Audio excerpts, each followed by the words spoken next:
Get ready with me while I talk about how it got posted on my story, on my main story. I just wanted to say in my last video, no, drunk driving is actually terrible. You can kill someone, you can kill yourself, and you can definitely end up in jail.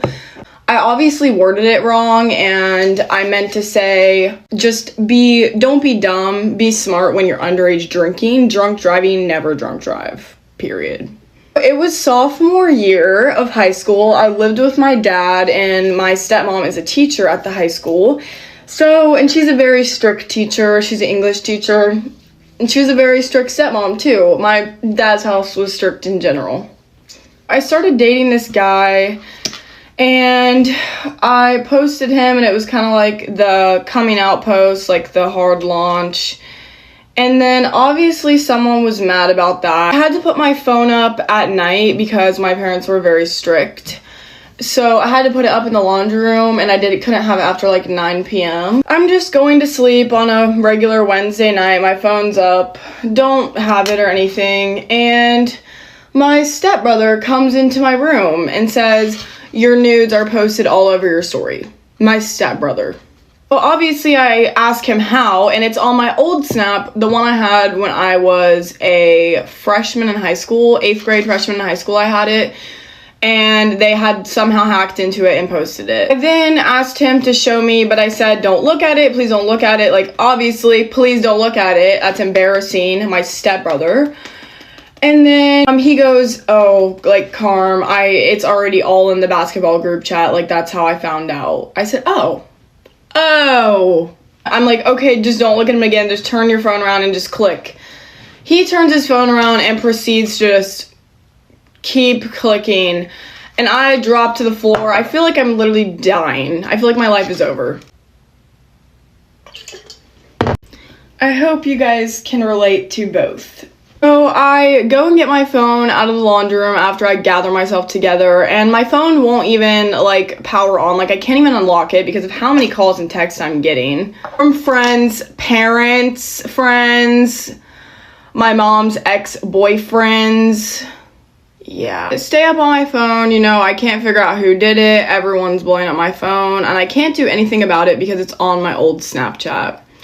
And then they proceeded to post stuff on my TikTok. They got into my spam account on TikTok because they had the same password. I'm pretty sure. I still don't know. Woke up in the morning. I had to go to school because I couldn't tell my stepmom that I was sick because she was very strict. So if I told her that I was sick and I didn't have a fever, I would be sent to school anyways. And if I told her what happened, I would be grounded for life. I walk into school, and immediately everyone is asking me, "Why are you here? Why are you here?" Oh my god. Everyone's being honestly kind of nice about it. It was honestly terrible, and the pictures were terrible in general because of how young I was, so it was just more embarrassing than it already was. There was teachers that knew that were pulling me aside, asking me why I was there. In my classes, people were constantly laughing at me. Just laughing in general, and then I'd look over and they would stop laughing. I would be walking behind people in the hallways and guys that had girlfriends, and they would be talking about it. They'd be saying how they screenshotted it. There was one guy that was very nice and tried to help me get him taken down. Fast forward to the end of the day. Obviously, the day was terrible. Everyone was staring at me. I was crying on and off all day. A teacher pulls me out of my classroom, the one that already knew, and two of them actually, and told me that I needed to tell my stepmom or they were going to tell her.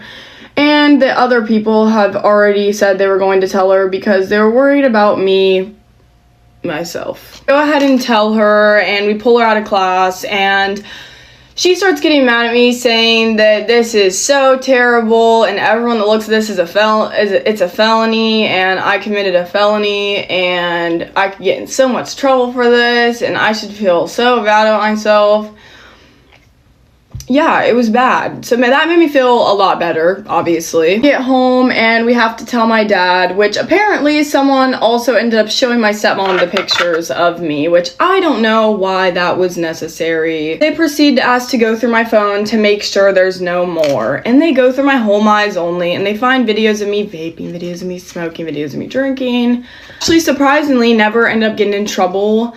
I think they just started checking my phone more often, but you know, it was pretty terrible. My school was really nice about it and honestly like really supportive and there for me, but except the guys obviously, which that's expected, but other schools, it was bad. Talk of the school for a hot minute, but once it was over, it was kind of over with, which was really nice. But I still don't know who did it till this day. I'm sure you're watching this or gonna see this, and you probably watch my videos. But yeah, I mean, it kills me that I do not know who did it, but also I'm sure that you know that you're a piece of shit. So, right, I'm done. To wrap it up, it was very traumatizing, and it definitely made me very insecure and gave me a lot of issues down the road, but I've gotten over it now, hopefully. Story time on how I found out my ex fucked his sister. P.S. This girl's a popular makeup creator. Some of you guys are mutuals with her. Let's call this dude Ed.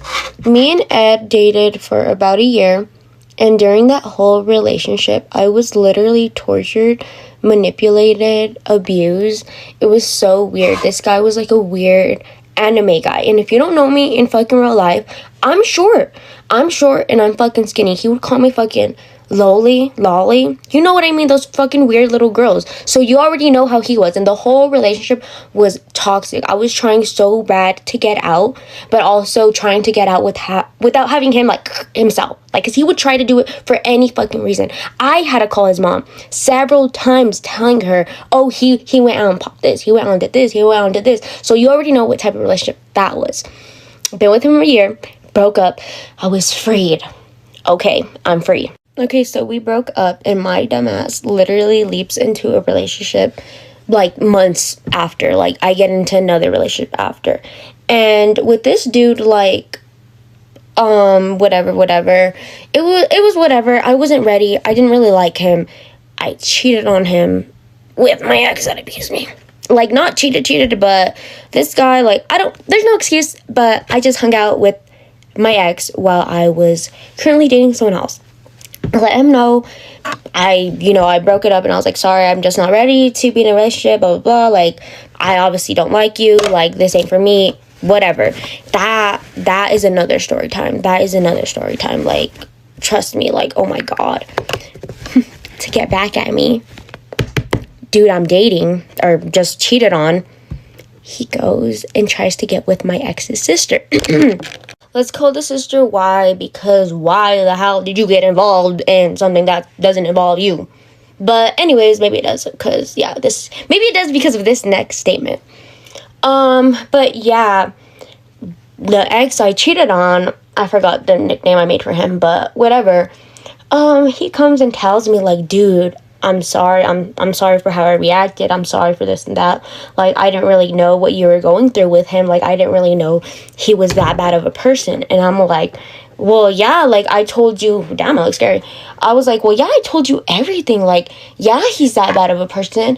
And, like, it kind of makes me salty, too, because, like, when I tell you about something and you don't believe me, but then the next bitch does and tells you the same thing happened to her, oh, now you believe? Okay, should just believe me the first time. But hold on. He tells me all that, and he's like, it's because Y was sitting down with me and telling me I feel bad for Jasmine. That's me, I'm Jasmine. He's like, why?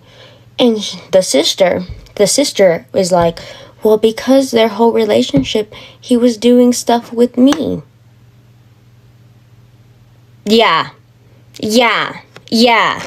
So I found that shit out, and immediately, I didn't talk to any of them. I blocked everyone, and I moved on with my life. But like 5-6 years passed. And on like the 4th year, maybe, so I would say 2 years ago, maybe 1 year ago almost, about why his boyfriend died. So yeah, I found that out, and honestly, that shit is sad regardless on who it is. It's sad no matter what. I've been with my boyfriend going on 4 years now in August, and I could never imagine experiencing that type of pain. So I messaged Y and let her know my condolences. And she blocks me. Not only on the account I texted her on, which was on Instagram, one of my Instagram accounts. She blocks me on everything, including all my TikToks. And I'm like, girl, move on. Grow up. Like, your brother was weird to both of us. If you're not going to be a girl's girl, then I don't know what to tell you. If you're going to support rapists, then I don't know what to tell you. It took me a while to come up with this story, and there's a lot of details that I left out just for the sake of people's, status, social status. But I don't care. If you don't care, I don't care. I was talking to my friend the other day, and somehow we got on the topic of apartments, right? And I was like, yeah, I really want to move out. Like, I'm really excited, but I'm looking at apartment prices and my smile's fading. Like, who can afford that? And they were like, well, obviously you have to get a roommate. Like, that's the technique, right? And I thought back on this one story from a friend of a friend, and I never want to hear that R word again. No, roommates, more like ravenous. Absolutely not. Now, quick disclaimer, this story is not from me. This is from a friend of a friend. The only roommate that I've ever lived with is my mom downstairs, who's probably trying to kick me out right now because we're beefing. But even though this isn't even from like a direct friend, when I heard this story, I want to say, 4 years ago, I've never forgot this. Like, dead ass bone chilling. This is a scary fucking story. I feel like I need a trigger warning for almost everything in this story. Well, I'm already starting to get sweat stains thinking about this story. Alrighty, so throwback. This is back in college. Now, I went to college, allegedly, right? But something about me, I went to college right down the street, 20 minutes away. So maybe that was a commute, okay? My parents gave me two options here. They were like, okay, you either can live on campus at college that is 20 minutes away and be in debt for the rest of your life and cry and never like have friends again, never smile, or you can live at home with your sweet family and you could be rich, right? I'm looking at my bank account with $20 and I'm like, freedom sounds good. I'll commute, all right? I have a car and a dream, right? If my parents piss me off, I'll go sit in my car and go listen to, random mixtapes or something and just cry and stare out the window like an Adele music video. Like, that's fine. I'll just live at home. Now, this one specific friend group in college, I almost want to call it like the Scooby-Doo mobile or like the ragtag group. Like, it made no sense. We all were like raggedy animals. I went to this one college. Another girl in the group went to the same college as me. And then another girl didn't go to any college. She studied movies. She stayed at home. And then the fourth one went to a college, but not our college. She was at like community college. We were at like another college. Okay, that was the group. Went out every single weekend. That's not the premise of the story, but damn, we knew how to drink. Liver. Don't think I have one of those anymore. Anyways, so the girl, I ended up becoming very close with the one girl that ended up going to the same college as me because, girl, I'm gonna see you on campus. We go to the bars every single weekend, like in that group, even the people that didn't go to that college. But like when I would commute to college and like sometimes I'd be coming home and I'm like, I don't feel like waiting. She lived on her own, but by lived on her own, like she had a house in the college area and she lived with roommates. Okay. So sometimes after class, she'd be like, bitch, like come over, like come play like freeze tag or like patty cake. And I'm like, you know what? Freedom! It's either go play patty cake or go home and cry. I might as well cry while playing patty cake. Anyway, so I get there one time and I ended up by default, because I would go to her house all the time for like pre-games and stuff. I ended up becoming like not super close, but like friends like with her roommates. Okay, her roommates were cool as hell, love them, whatever. Anyways, to set the scene, I remember it's one day vividly after school and it's a really like nice day outside and we're texting the group chat like, oh my gosh, like sun in the fun, like we're having like a ball, right? But I'm not having a ball because I'm crying because I'm failing calculus class.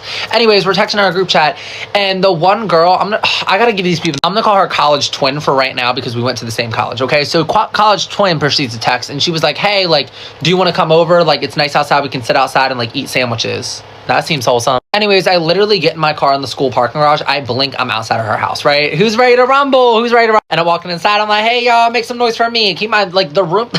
God bless. I think they were studying when I walked in. I literally walk in with, like, one eyebrow dangling off and just being like, hey, guys, let's go outside. We end up sitting outside, okay? And keep in mind, I pregame at this house every single weekend. So, like, I know the layout, I know the roommates, and I know most of, like, the roommates' friends, because obviously the roommates' friends would come to the pregames.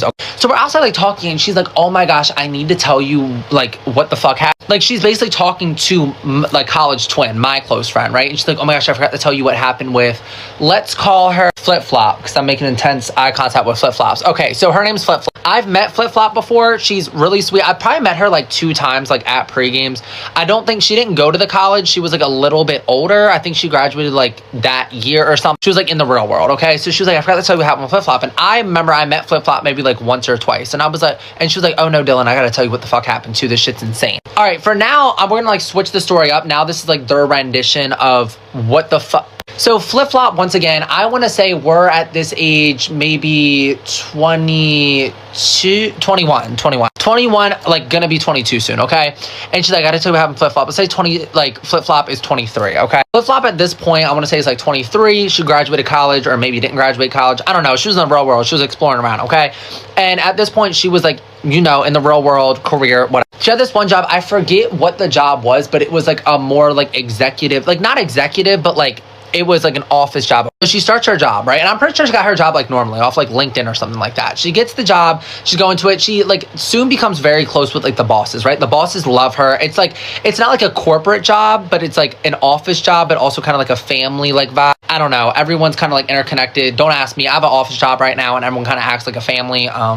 Feels like a family that went through a divorce. Psych. But anyways, so it's like an office job vibe. She comes very close with the boss. And basically it gets to a point because this job is kind of far away from where she, like, let's say it's about like 30 minutes away from where she lives. It's like deep, like in the city where like the major city near me. So I remember like one day, I think her and the boss are talking. They're just like chit chatting. And she's like, yeah, like I'm thinking about moving out from like my parents' house soon. Like I need to like lock in. And the boss kind of looks with like twinkly eyes and he said, hold on, I got a proposition for you. He basically is like, well, my son, like I'm trying to get him to move out too. Would you want to be roommates like with my son? Okay. This is a girl, this is a boy becoming roommates. It's 2026. Y'all can be roommates without kissing and holding hands and dry humping, right? So she's like, you know what? Hell yeah. And she's like seen him in the office before too. Like he doesn't work there, but he's like obviously come in. He's like a nepo baby, whatever the fuck. And she's like, yeah, like whatever. And basically he was like, at first I remember she was kind of like, oh, like I don't know if I should. And he was like, I'm gonna pay for like the apartment. Like I'll put you guys in a nice apartment. Like just I need him out the fucking house. So she's like, you know what? Free apartment. Yeah, all right. Anyways, they end up like signing all the paperwork. They have an apartment together, okay? And she like didn't really know him like that. In the beginning, like he was nice, but like just kind of quiet, like stayed to himself. Okay. Once again, she had a boyfriend too. So like it wasn't like that situation. She had a boyfriend, he had a girlfriend, okay. And both significant others were like okay with this situation because once again, they were just roommates, strictly roommates, okay? Anyways, I want to say the first like month or two was like relaxing. I mean, he was just kind of quiet, okay? And then randomly, like it started progressing a little. Like it'd be like late at night and she would hear like sawing noises and like bangs. Okay. And once again, they didn't really talk that much. Like they would say like hi in the mornings and stuff like that, but like it would just be very sporadic, right? Like sometimes like 4 a.m, she'd be hearing like bangs and like chewing and like rattling noises. She's like, all right. Are we playing like an audio recording or is this the San Diego Zoo next to me? She had no clue, okay? And then after that, I want to say like a week after that, she like got home and basically like one of her friends like left a sweatshirt at her house. She's looking for the sweatshirt. She remembers she put it on the bed. It wasn't there. Okay. And like 2 days later, she's like looking for like a pair of like shoes. She's like, where the fuck are my shoes? Where are my shoes? Can't find her favorite pair of shoes. Okay, that's weird. She knew she had them. The shoes aren't there. She's starting to text her friends like, where the fuck are my shoes? Where are my... None of them responded. Okay. Then it's getting to a point she's like going like through her closet. I think she had like a pair of like socks. She started like losing socks like very, very quick. Like socks were just missing like nonstop. And she's like, what the actual fuck? And she's like texting her friends like, if you're taking my socks, like, come on, don't be shy. I get these pit bulls need to be covered up. Like, be honest. Like, are you taking socks? No. Everyone's saying she's like actually starting to like beef with like some of her friends because she's like, you were just at my house and like now my socks are missing. Like, bitch, like you are the sock thief. You're fighting for their lives. Like, I'm not the hashtag and slasher. Like, stop. So then it gets to a point. I think like her last, like one of her last straws, like she ends up like coming back and like she's looking for like a set of lingerie or like it was underwear, but like a bralette set, something like that. And it was missing. And she was like, I literally just fucking bought this. Where the fuck is it? Cause she like wore it like, I want to say like 2 nights before and she like put it in the hamper and she's like looking in the hamper like she's about to do her laundry and it's not fucking in there. She's like, what the actual fuck? What the hell? So then it gets to a point and she's like, okay, I don't want to, like, it's a weird situation. Like her boss, his son, like it's her employer. So I think she like ends up going to her boss and she's like, yeah, like I don't want to, but like stuff's like missing. None of my friends are taking it. Like, I don't know. They're like, I don't know. Like, I don't know, sweetie. So like, I think she ends up asking him and he's like, no, like why the fuck? Like I'm a grown man. Why would I be taking your? She's like, okay. Like once again, he's just being very like weird, very odd. Like he's starting to become his true form. Anyway, she starts locking her door, okay? That's what she starts doing. She starts like deadbolting it. She bought like a lock, like for her fucking murder. She's locking it. She's still coming back. Stuff's still like missing. And it's just random ass shit. It's like socks, underwear, sweatshirts, random ass. She's like, okay, it's either like paranormal activity or the activity's to the right of me. What the fuck? She keeps asking her boss, she's like, I feel like he's like taking my stuff. Like, can I like go through his room? They're like, no, like you're like, blah, blah, blah. She's like, I'm going insane, right? Because like my stuff is missing. My friends, I don't think they're taking it. Maybe they are. Whatever. One day she ends up getting home one day and he's not there. Okay. He's missing. At this point, like they're not talking at all. Like they're really not. And she just gets an urge and she's like, he's not here right now. I need to go check. Like I need to go through. His door's locked. So his door's locked. I forget how she even did it. I don't know if she did some type of like ritualistic thing or like some type of technique cards. Anyway, she ends up like prying open the door, okay? She pries open the door. At first, like, nothing, everything's like, it's like a man's room, okay? Finally, she's like rummaging, and in the closet, in the back of the closet, there's a trash bag. There's a big trash bag, and she's like, okay, what the fuck? Baby, she opened that trash bag, and ooh, chamber of secrets. There are, like, at least 10 pairs of her underwear, her bra, sweatshirts, shirts, socks, and her, like, her underwear all had, like, holes, like, in, like, the butt area. Like, cut holes. Like, the bras had, like, holes where, like, would be. And that's not the scariest part. She's still going through it. There's tampons, and her used tampons were in there, like, from the trash in the bathroom. Used in the trash bag that he collected. But it was part 2, because it doesn't end there. It does not end there. Okay, guys, like, I have the craziest friendship experience story time that I just, like, have been holding for years, and it just came to my attention that this is, like, happening to more people from these people. So now I'm just like, okay, it's my time. I'm obviously not going to say names or anything. I'm just going to call them thing 1, thing 2. They're twin sisters. That's pretty much all you need to know to put the pieces together here. But, like, have you guys been friends with, like, people that just, like, lie about, like, anything and everything? Well, yeah, like, now take that, times it by 1,000,000. Like, think, like, pretends they have cancer level. Yeah. And, like, I'm not going to talk about, like, other people's experiences necessarily, but, like, let's just say, like, they've done things like this before. And there's so many red flags, and honestly, I feel like so stupid because I was just trying to see the good in them. Like, they seemed like super nice people when I met them, and I just should have known. Like, anyways, so start off with them, like, lying about, like, random stuff. Like, they graduated early, they went to, like, McGill, and their mom is, like, the head of cancer care, and this and that, like, all these things that are easy enough to fact check and, like, see that that is not true, obviously.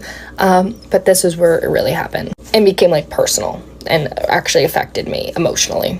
So we booked a trip to Calgary Stampede. We'd only been friends for probably, like, 2 or 3 months at this point. But we're like, like, they're down for things, I'm down for things, like, let's book this trip. And there's 5 of us going, so it's me, my friend, them 2, and their friend.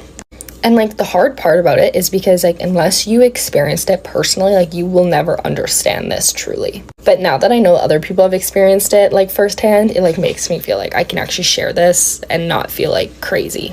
So pretty much the very first night that we get to Stampede, one of them is in the room with us, one of them is in a different room getting ready, and the one in the room with us just starts crying and saying how she, like, pretty much is gonna die, and she has lung cancer and is on a lung transplant list, and that she's been in and out of the hospital for the last, like, month or something without us knowing. And, like, first of all, these girls are the biggest attention seekers ever. If there was actually something happening where they had to go to the hospital, they would be telling everybody and anybody about it. So I already know this isn't true. Plus, if you're on a lung transplant list, you are not at Calgary Stampede drinking and partying. Never mind, like, smoking or, like, anything like that. So anyways, I'm not believing it. My friend's not believing it. We're kind of, like, laughing about it because, like, not to be mean or anything, but we're just like, we don't believe you. A little background where how this makes this personal to me. This summer, my grandpa had actually been dying of cancer the entire summer and passed away actually a month after this happened. But yeah, I was watching him die all summer. So, like, talking about cancer and, like, making, like, a lie about it is just something that's so wrong in so many ways, but it was just especially personal to me. And my other grandpa died when I was younger from lung cancer, and we found out he had lung cancer because he collapsed. And so I kind of bring this up. I'm like, girl, like, you don't have lung cancer. You're definitely not on a lung transplant list because, like, if you actually did, you wouldn't be here, and, like, you wouldn't be able to party because, like, my grandpa collapsed when he had lung cancer because he couldn't breathe, this, and that. So keep in mind that I did share this story with them. So I couldn't be around them anymore, so I let, like, thing 1 go out alone, and thing 2 stayed with us, and me and my friend were kind of, like, talking to her, like, girl, like, is this for real? Because, like, there's always 2 of them together. We rarely have one of them separate.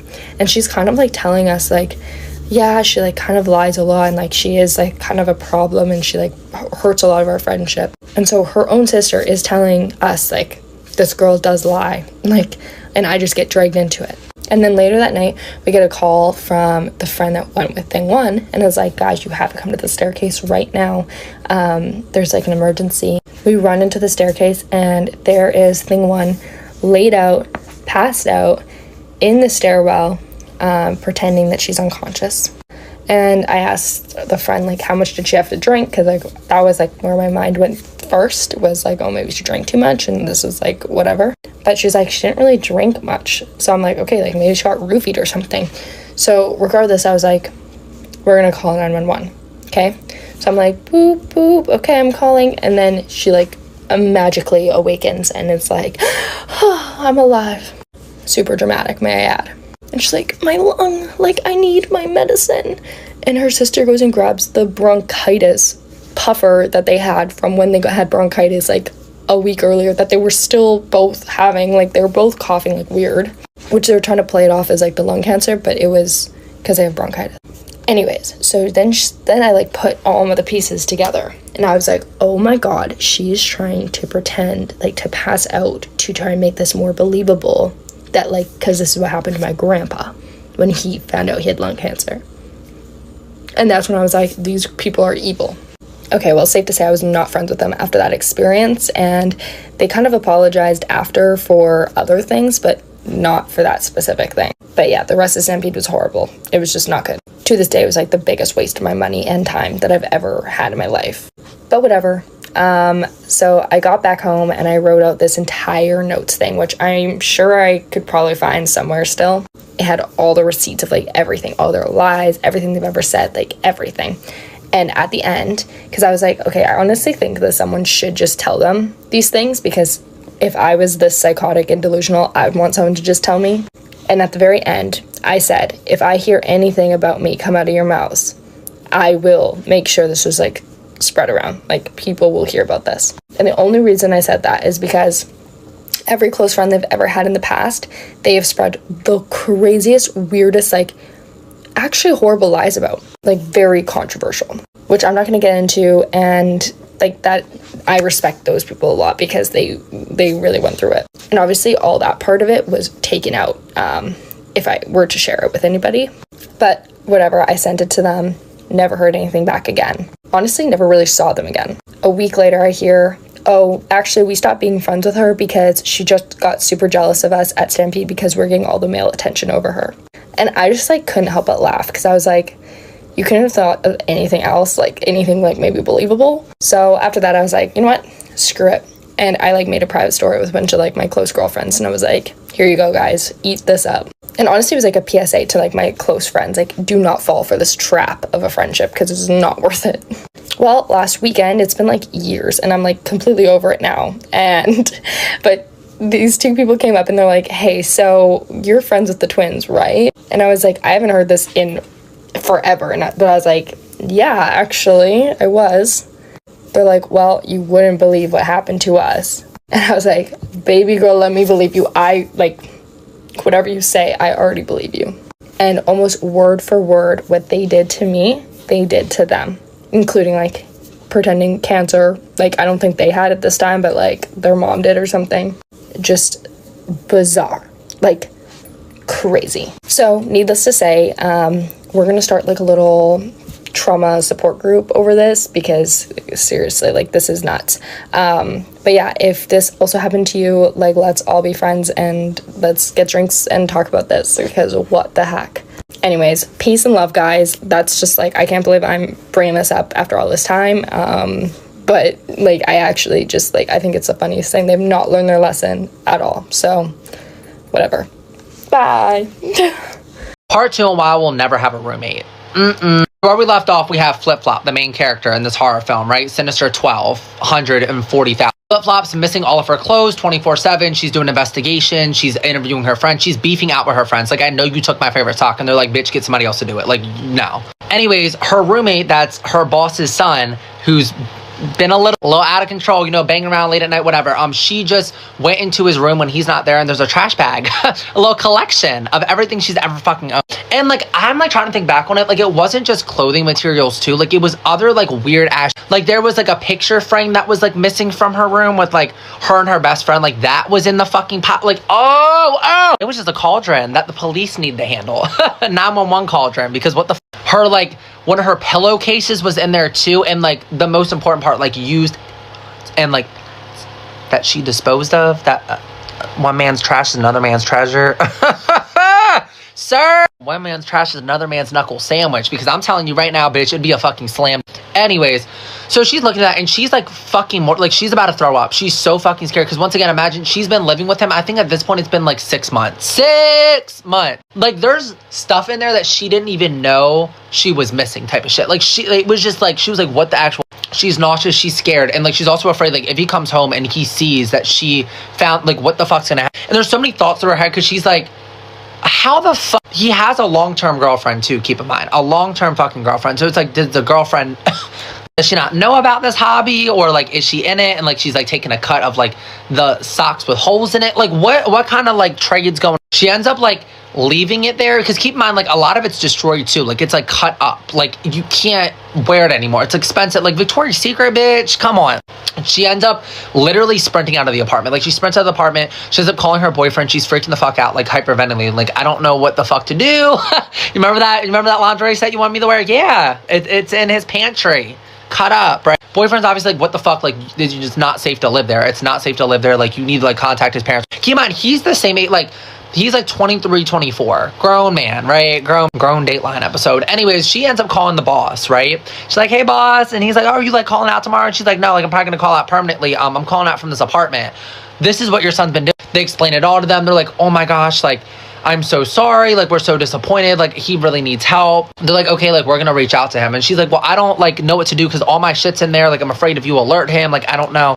Anyways, I guess they worked out something. Like, they were like, okay, like, we're going to call him, like, we're gonna call him in a second, like try to get some of your shit out of there, and like we're gonna call him. Anyway, she ends up getting like a little bit of shit out of there, end up calling him. Apparently he freaks the absolute fuck out, like freaks out on the parents. Like, why the fuck is she going through my room? Like, what the fuck? Like, blah, blah, blah. Why do you have a bucket of biohazards? Like, but he's mad as hell, right? And you know, people like that, you know, they tend to get a little bit angry, right? So he's like yelling, he's like, why the fuck should she go through my room? They're like, son, like she could press charges, you know, you can be in jail for, you know, the next Dateline episode. Come on, relax. He's just like angry as hell, like very, very, very angry.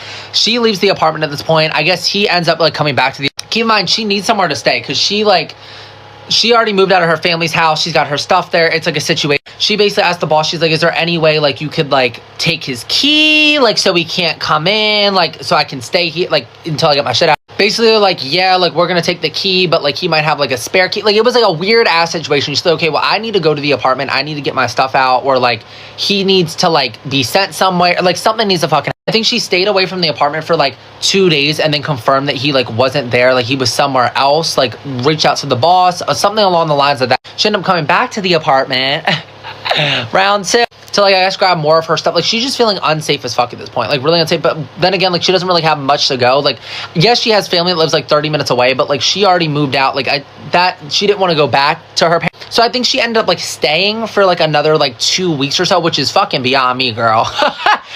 Because baby, he mapped the entire layout. He mapped the layout of your sweatshirts and poked holes, baby. But basically, I remember when she ended up going back, she like rummaged through his room a little bit more, and like it was just more like, I think there was another trash bag filled with shit, and like that's just so like I can't, because it's like, yes, she knew she was missing shit, but like the amount of shit, and it's just like, it was just like so much underwear, so many like but it was like also just like memorabilia. Like, it was just so fucking creepy. Like it was like I still can't get over. But like I remember like he also had like some of her trash. Like she like went to like Chick-fil-A, like, and he never ate Chick-fil-A, and like her Chick-fil-A bag was like in one of his like duffel bag. Like I don't know what kind of like DNA residue, like I don't know, maybe if somebody crazy can comment and be like what that does for the population. Like is he studying like the my pleasureness of the Chick-fil-A? I don't know, right? I really don't know. But like it was like used like Chick-fil-A wrapper, and like it like had, you know, the mobile order one has her name, like it had her name on it, like just like some of her like fucking trash in there. Like it then also went as far as she saw like toenail clippings in there too. Don't know if they were hers or not. She didn't do a DNA swab, but she did clip her nails through that and put them in the trash can, which she didn't know that that was somebody's treasure that they were going to be rummaging through, and you find out the fingernail length. I don't. But like basically there was just two, like she found another trash bag filled with her shit, and it was just once again her trash stuff that she's used, like just the, I can't. And keep in mind, like her and this like man, like they were friendly with each other. Like once again, they weren't close by any means, but like that was her boss's like she was gonna be nice, and like they would say hi to each other. Like had a whole girlfriend. Like that's the gag too. Like a full long term. Like she's met the girlfriend, and like said like the girlfriend was like slightly off too, but like she seemed, didn't know if the girlfriend was in on the operation too. Like I don't know if she was like supposed to like take the toilet paper and he was supposed to take the Chick-fil-A wrapper. Like I don't know if they had a little like tie going. I don't know, but she stayed there for like another like 2 weeks, and like under the premise that he would not fucking come back. And once again, like the last she heard, like he was like raging out, like why the fuck would she like why would she take back her own trash? Like crazy. Another one, sorry. He took one of her toothbrushes and a hairbrush too. Forgot about that too. She was missing. My private story would have been absolutely insane that day. Like I would have propped out a camera and been like, do like an unboxing haul of like shit like a sociopath took for me. Like I can't. But yeah, after the 2 weeks, I think she like went to her boss too and was like this isn't right. Like this isn't okay. And I think like the boss and like the boss's wife, like they understood, obviously, like that's fucking insane, but they weren't doing as much as they should have. Like they like apologized to her, but they were like, yeah, like there's not much we can do, like sorry, good luck, Charlie, like do you want to stay at the apartment or not, like figure it out. And she was like, okay. Like once again, it was the apartment she wasn't really paying for, like they were covering the whole apartment. So she was like, okay, like I don't feel safe here because it's either like a free apartment, like turn up, but like I might turn up like in hell. Like literally, because I might be perishing soon, right? I think she ended up like moving out.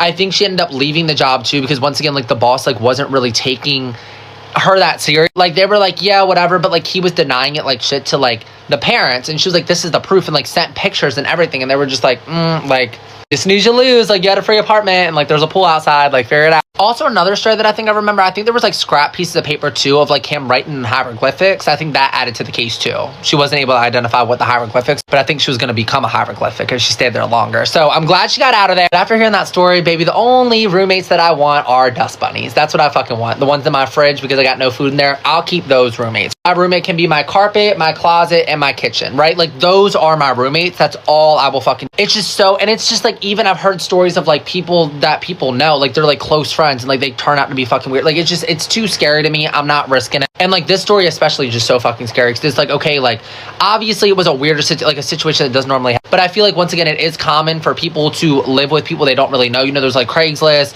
different like websites and stuff, like Facebook, you want to become roommates, let's link up. But you never truly like know somebody until you fucking live with them, and it's like it just scares the shit out of me because it's like if she did not find that, like if she didn't really like become in tune with everything and be like, okay, like I'm losing stuff, I need to go see if like this freak that like bangs around at like 4 a.m. is up to no good.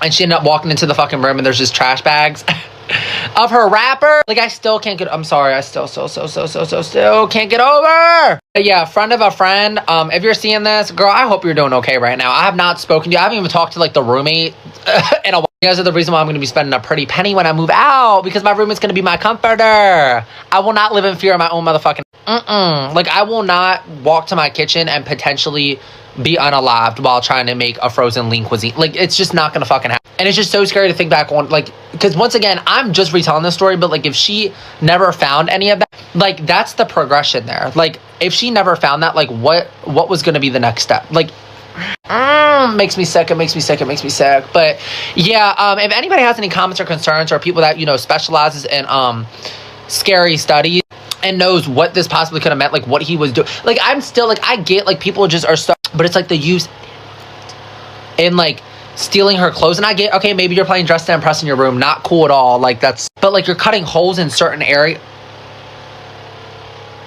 What does that mean? Anyways, I'm signing off now though, but stay blessed, y'all, and if you have a roommate, I want you to go interrogate them right now after this video.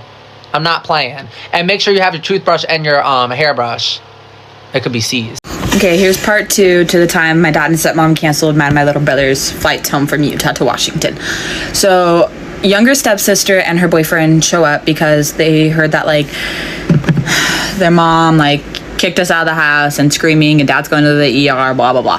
So they show up, and I go downstairs because our younger stepsister is hysterically crying in her room, like in the fetal position, sobbing. So I go over to her to like comfort her, and and she's like, I hate this, I hate that they do this, like I'm old enough to make my own decisions, and like it's not your guys' fault that I chose not to partake in the sacrament, like I don't even know if I believe in the church and all this. And she's like, I just want to talk to Brady, who's my younger brother.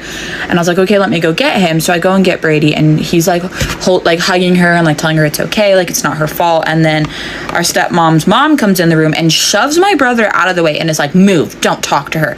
And Brady like takes his stance and is like, no, like she asked for me. And then our Nana is like, well, shame on her, like you're a bad influence, blah blah blah. And then our younger sister starts yelling at her grandma and is like, I don't like you, I don't want you here, like I made my own decision.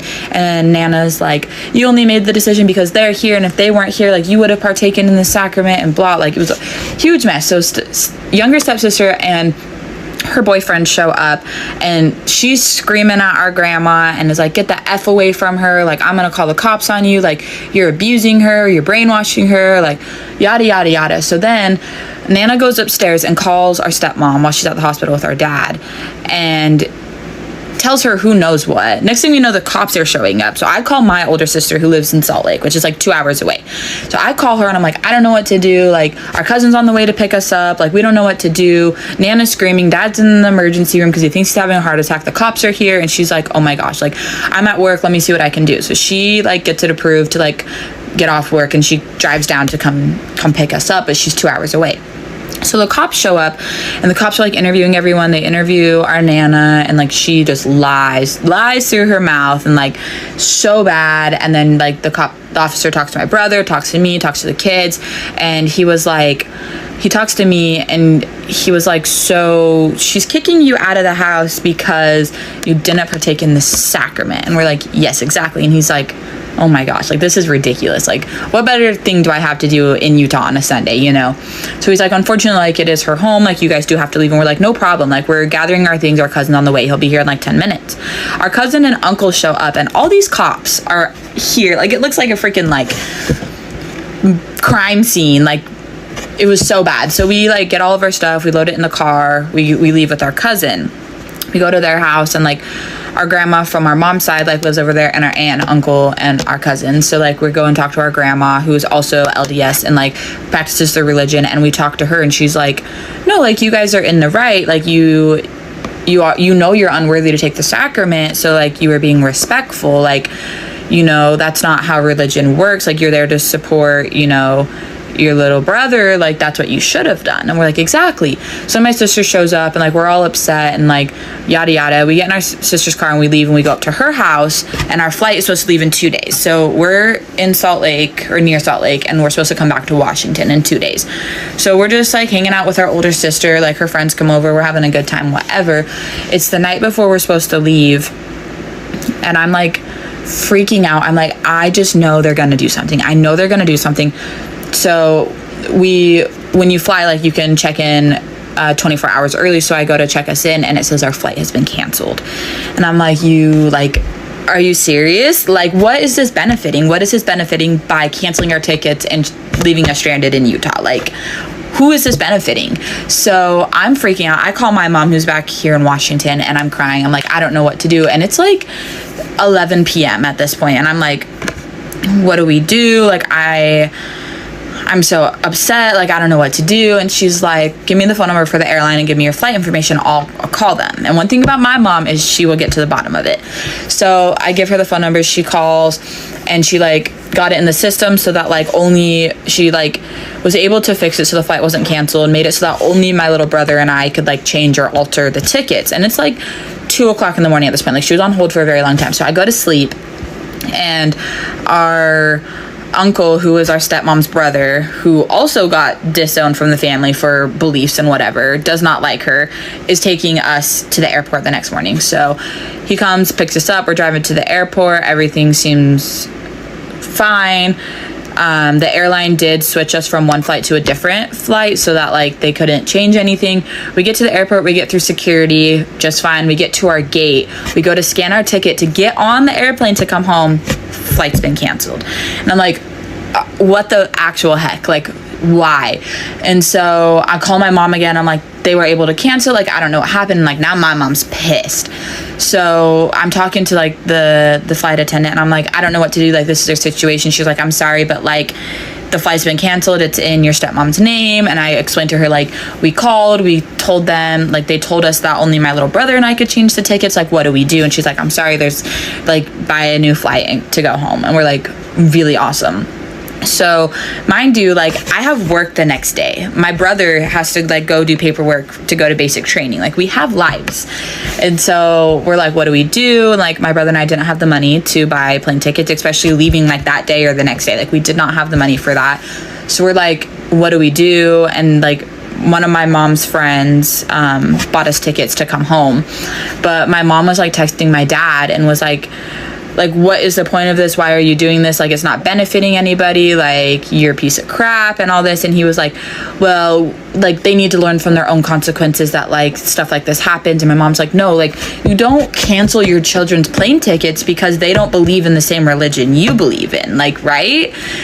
Crazy. And, like, at this point, my dad, he was at the local emergency room, and they transferred him to, like, a higher hospital to, like, monitor him. And, like, at this point, like, our stepmom, like, takes the younger siblings' phones and, like, blocks all of our phone numbers. Like, we have no contact with them whatsoever. Nothing. We're not allowed to talk to them. And, like, it's just crazy. And, like, it is now September, and we have not spoke with them since January.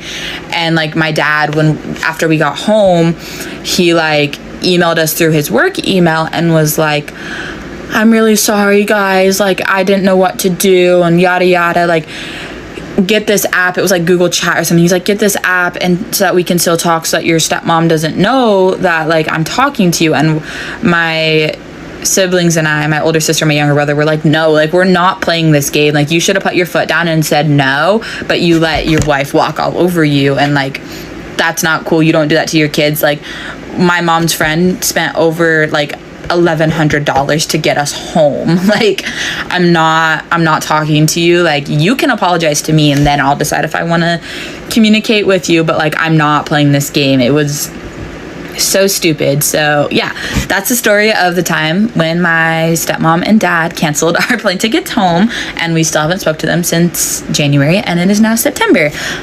Get ready with me as I tell you about the time when my dad and stepmom canceled mine and my little brother's tickets to come home from Utah for Christmas last year. So last January, my little brother and I were flying out to Utah to see my dad and my stepmom and my step siblings and my biological sister. But at the time, like, we didn't have the money to buy our own tickets, so our dad and stepmom were like, oh, like, we'll buy them for you guys, like, it'll be, you know, like, we just want to see you, blah blah blah blah blah. So they buy us the tickets. We're coming out in January instead of December, just because of, like, mine and my brother's work schedule. Like, that's when it worked out. So we get there, you know, we're super excited to see everybody, and, like, so my dad and stepmom and, like, that side of the family, like, they're all Mormon and, like, go to church and, like, practice their religion and, like, stick to it pretty well. So my dad is, like, telling us of all these, like, house rules, and, like, we have a curfew and, like, all this, like, no swearing in the house, like, because it would be a bad example to our siblings.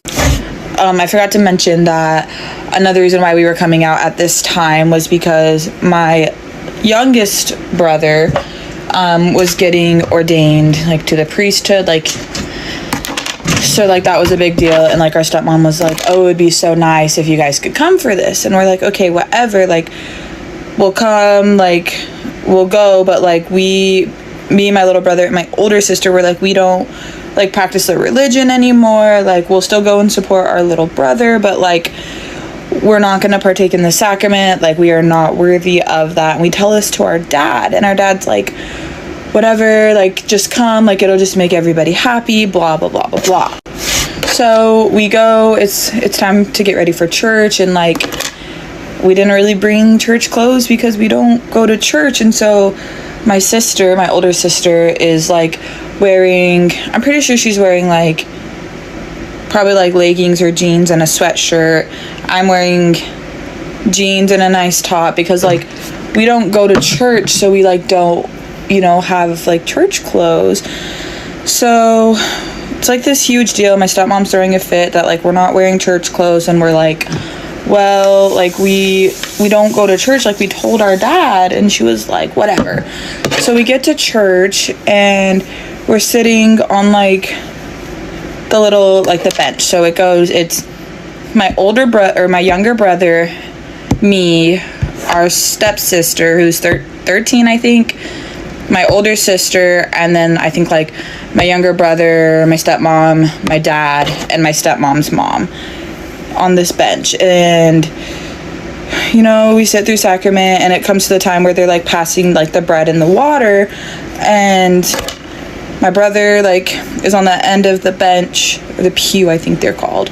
So he's like the first one to take, and he like just passes it on to me. I pass it, you know, and then our 13-year-old sister also doesn't take the sacrament, but she's been like having a hard time. Like, she's 13. She's like, I don't know if I really believe in this religion, and like blah blah blah. And then she passes it to our older sister, who also doesn't partake in it. And then my stepmom, the look of you're fucking dead on her face. And so we know that we're in trouble when we get home. We know.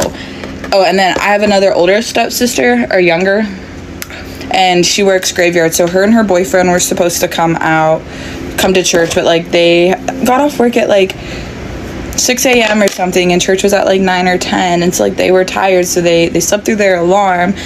And we get back to my dad's house, and my stepmom calls like a family meeting with all the older siblings. Okay, I just realized I forgot a very, very important part. So we're at church, and my stepmom and her mother leave. Like, they go outside. They're pissed, you know, because how could we just disrespect the church and everything they believe in like that? But like we told our dad prior to going that like we weren't participating. Like we don't believe in the religion. Like, we'll go and we'll sit and we'll support our little brother, but like that's all you're gonna get from us. And my dad's like, it's like, as long as you go, like that's what will make your stepmom happy and blah blah blah. So we're like, okay, whatever.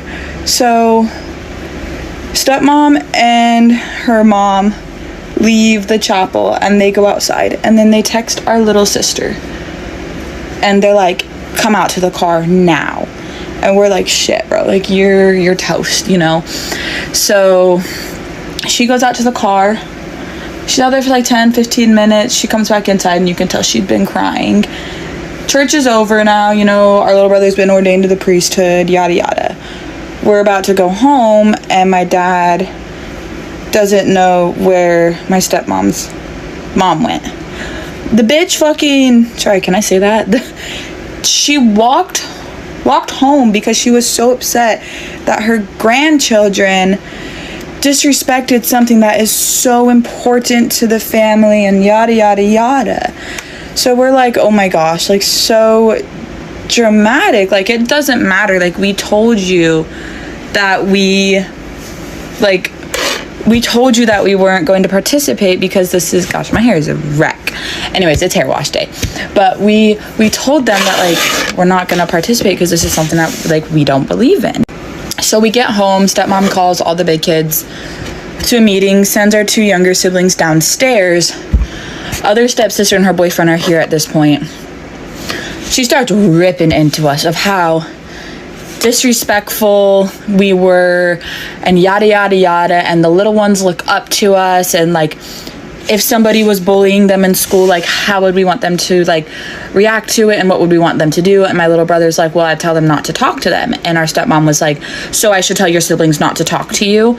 And we're like, girl, like you are blowing this way out of proportion. Like, this is something that like we just don't believe in. We're not going, like, it would be unworthy of us to partake in the sacrament because like we do things that are against that religion, and like, you know.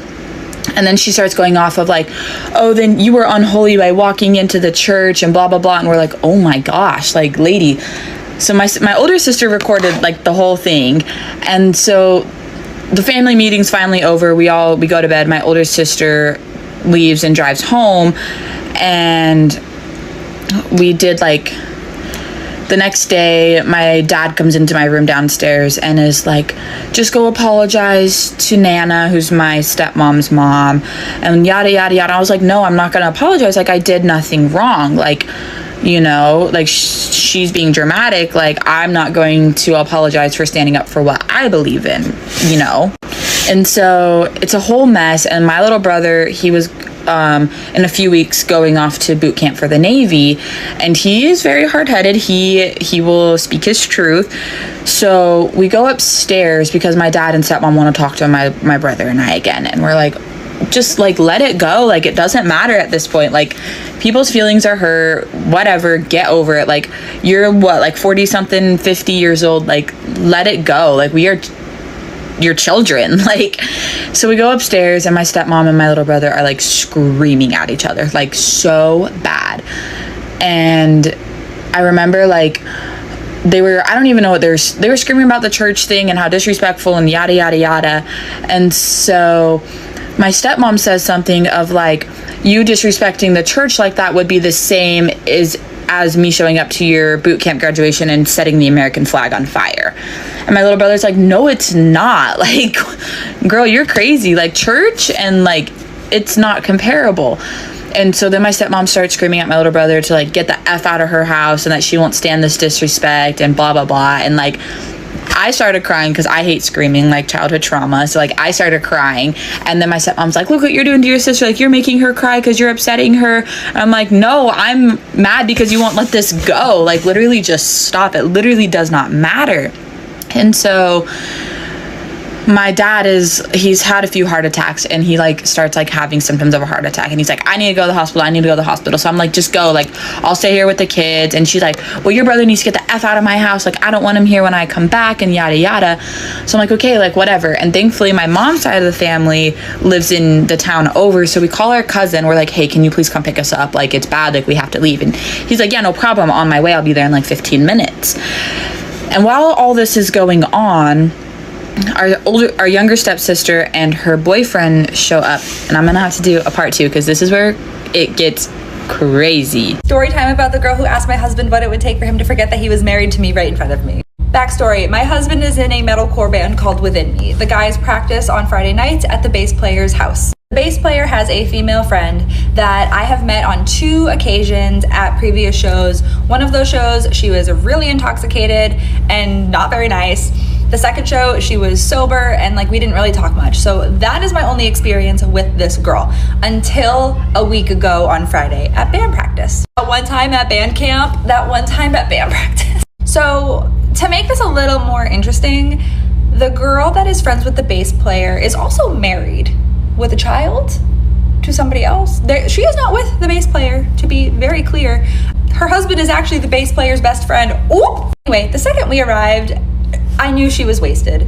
It was just me and her as the only women there and the band players. It's a very chill practice get together, and she was already waist deep in Tito's, okay? So I'm rolling in with my crispy Coke from McDonald's and a snack wrap, and she is trying to funnel alcohol down my throat. And I was like, sis, no. But while the guys are setting up to practice, we're sitting next to each other, and she starts to try and small talk with me a little bit.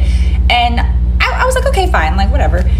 But then she starts referring to me as my husband's girlfriend and like kept saying it. And I was like, no, like we're married like 6 years this year, very married.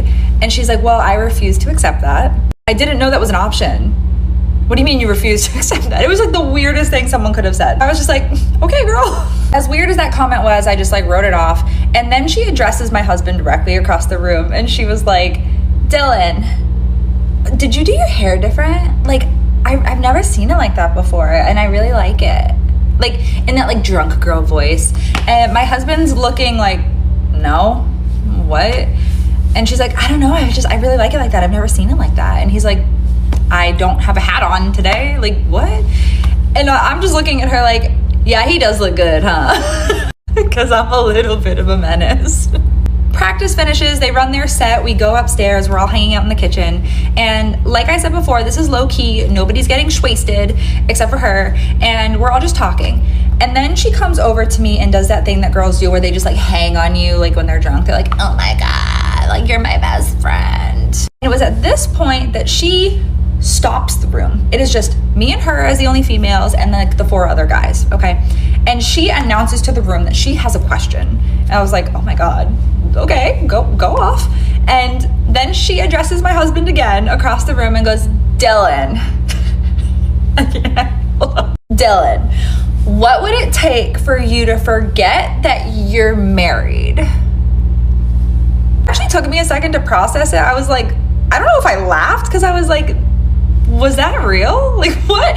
I've never been in a situation like that. And then I look around at the guys in the room and they're going, what? Then I clocked it and I was like, oh, that was a real question. Oh, okay. And my husband, his response didn't even stutter. He goes, dementia? Like, a literal cognitive disorder, like, is what would cause me to forget that I was married, if that. She kind of laughed it off and like giggled, and I guess she thought she was cute. But at this point, the flags are up, the sirens are going, and I'm like, I don't vibe with this at all. I start keeping to myself, and some more time goes by. He comes back over to me at another point and does the freaking thing. And at this point, she starts telling me how she has no girlfriends. Like, she just wants to have a girlfriend. And I just think it's funny. Anytime I've heard that in my life, there's always a reason that that woman does not have female friends. I have been so blessed to be surrounded by a group of female friends for most of my life. And we talk every day, and not a single one of them has ever made those comments about anyone I've been with, especially my husband. So there's really no excuse, like, to me. So as she's telling me that, then she stops the room a second time. I have another question. What started as me like kind of like being open to like listening to her talk quickly became me being like, you do? Are you sure? Kind of like looking at her like that, like, let's make better choices this time. But she didn't. She then was 2 inches from my face. How interested are you in your husband? To which I said, very. How interested in my husband are you? I was so like serious and like pissed off at that point, because I'm like, how bold, like the audacity. I don't know anybody who would even joke about that unless you were serious somewhere in your little brain. So then I see all the guys going, oh my God, like, no, like Kelsey's gonna swing, which I am a peace girl, peace and love, but I have never felt the urge to be like, bitch, what? So once I said, how interested in my husband are you? She was like, oh my God, like, fuck all of you guys, like, nah. And she went in the other room and stayed put for like 5 minutes. When she reemerged from her cave of chaos, she came back to the kitchen, and I removed myself at that point and went to a different room and sat on the couch, to which she promptly came in and sat next to me on the couch and had the audacity to put her head on my shoulder. I don't know you like that. And you've also just insulted the fuck out of me and disrespected me and my husband. So what are we doing? So she starts saying things like, I just refuse to accept that you're married. I don't know if it's just because you're so much younger than me. 2 years, mind you, we're only 2 years younger than her. And she's like, I want what you have. I just wish I had what you have. And girl, if something's going on in your life and this is just a projection, I understand that, but the way you're doing it is so wrong. The disrespect, the audacity, the lion, the witch, the audacity of this bitch. I very clearly said, yes, well, we are very happily married and invested in each other. And you're married, right? And she responded, we're not going to talk about that right now. And I was like, shouldn't we? It was at that point that one of the guys from the kitchen saw the irritability on my face and was like, shit, I think we need to like break that up. So he called her away from me, and that was the end of it. The bass player then took her and put her in timeout and gave her a water bottle. Ugh, just messy, so messy. That is like most of the story there. There's some other elements that I don't really think are relevant right now, but I'm gonna see her again tonight, I'm assuming, because she is always with the bass player. It's a strange dynamic that I'm not going to claim to understand because it's not my business, but she should be there tonight, and I don't know what to expect. If anything is said, what will it be, or will there be no memory of this? Who knows? All I know is that we will not be friends. So that's the tea. I'll let you know if anything is said or if anything happens. If you were one of the girlies in the comments like, bitch, when and where? That made me laugh, and it made me feel super validated and supported. I genuinely am a girl's girl, and I feel like all of you are too. So a situation like this really rattled me, because I could never fathom saying or doing, thinking any of that towards somebody else. Thanks for being the real ones. And thanks for listening to this whole story time if you're still here. I somehow got this all condensed into 10 minutes. So if you're still here and you enjoyed the tea, let me know. I'll probably never do another story time again, because I don't have stuff like this happen to me. I'm drinking another toxic espresso because it was so good. Thanks so much. I love you. If you have questions, feel free to ask and we can talk about it in the comments. I love you all so much. Thanks for listening. Bye.